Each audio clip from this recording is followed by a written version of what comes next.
Many consider the St. Johns River the jewel of Jacksonville.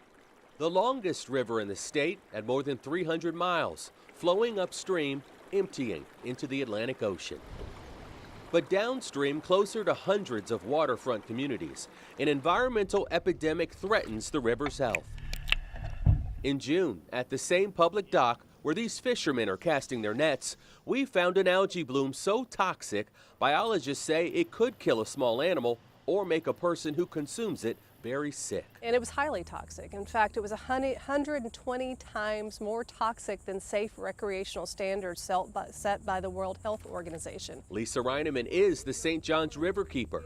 She cites several factors that cause toxic algae blooms: over-fertilized yards, industry pollutants, and more than 20,000 failing septic tanks in Jacksonville. Are you satisfied with what you've seen from the septic tank aspect or not? No. I mean, the city of Jacksonville has been dealing with this, for trying to tackle the septic tank problem for a long time, and it's woefully short. I mean, there are thousands of septic tanks negatively impacting our waterways and our neighborhoods that need to be dealt with. We didn't have to look far to find raw sewage bubbling out of this failing septic tank on the west side off of Jamie's Road. It's been going on for about a year. You're looking at human waste mixed in with water from a recent rain. The septic tank has been opened up and a lot of people are complaining about it.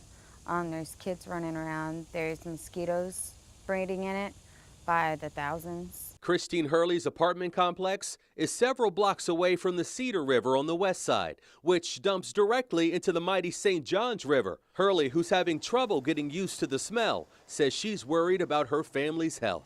It's just sitting there open, pretty much, and it smells horrible. You could smell it in the house. This failing septic tank was eventually repaired, but it's just one of tens of thousands in Jacksonville that can lead to something like this. It just smells like pure rotten sewage. I mean, that's what it smells like. It was one of the largest environmental disasters Jacksonville has ever faced. A massive toxic algae bloom in the summer of 2005. It was nicknamed the Green Monster, engulfing the majority of the St. Johns River, crippling the fishing industry, tourism and recreation, anything that relied on the river. It smelled like something like the zoo, almost like elephant dunk or something. It smelled real bad. In 2006, as part of an agreement called the River Accord, then Mayor John Payton signed the legislation to protect the river. Part of that legislation called for the phase-out of 21,000 septic tanks in neighborhoods identified to be the greatest risk to the river.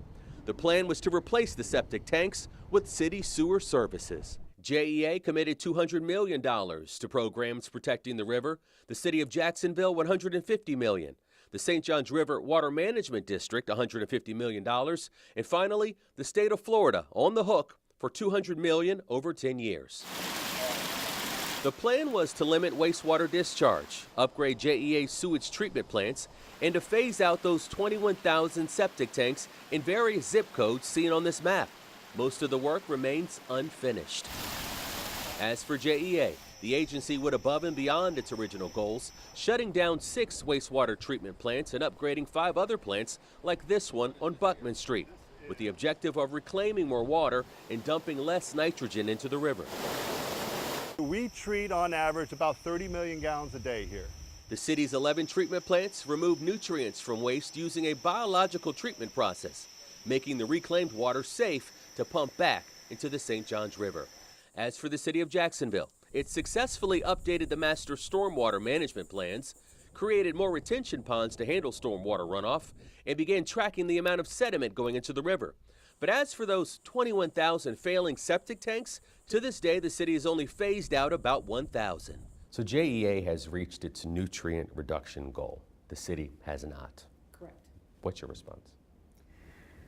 Well, we had a big debate over this about 2 years ago. Council President Lori Boyer says in 2006, when the River Accord was signed, there was economic optimism, but the 2008 recession led to limited government spending. That $200 million the state of Florida committed over 10 years wasn't appropriated to the city of Jacksonville. Citing economic instability, state and local lawmakers voted to spend that money on other projects. But those strides weren't made. So who do you blame? If I was going to blame anything, I'd probably blame the economy. maybe I can say that the choices that have been made in Jacksonville, that are made by the voters and by the elected officials, have been that we wanted to keep our taxes low and our citizens wanted to keep more of their money for themselves. Clean water, healthy wetlands, and tributaries are something many locally take for granted. But with Jacksonville's growing population, more work needs to be done to protect the River City's most precious resource.